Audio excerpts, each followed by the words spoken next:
Сәлем, балалар. Бүгін біз сақтар деген кімдер екенін білетін боламыз. Олар біздің жерімізде өмір сүрген ертедегі халық. Сақтар Қазақстан жерінде мыңдаған жыл бұрын өмір сүрген.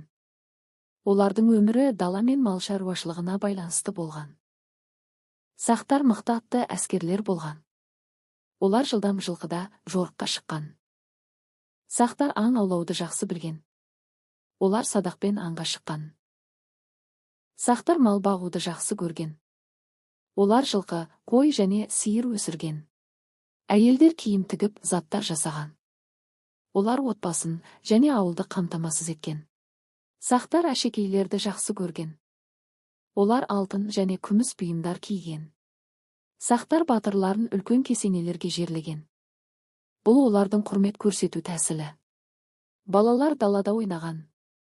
Олар атқа мінуді және жүгіруді үйренген. Сақтар отта тамақ пісірген. Олар әрдайым тағамдарын өздері жасаған.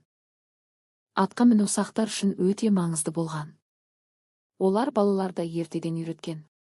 Сақтар өздерін қорғауды білетін. Олар оқ пен қылыштан қорғанған. Сақтар музыка ойнаған және билеген. Олар мерекелерді жақсы көрген. Сақтар сурет салған және әңгімелеген. Олар тарихын осылай сақтаған. Сақтар ауылдары далада орналасқан. Олар табиғатпен бірге өмір сүрген. Сақтар басқа халықтармен сауда жасаған. Олар заттар айырбастап алған. Балаларды ертеден атқа мінуге үйреткен. Бұл олардың дәстүрі болған. Күн батқанда дала әдемі көрінеді.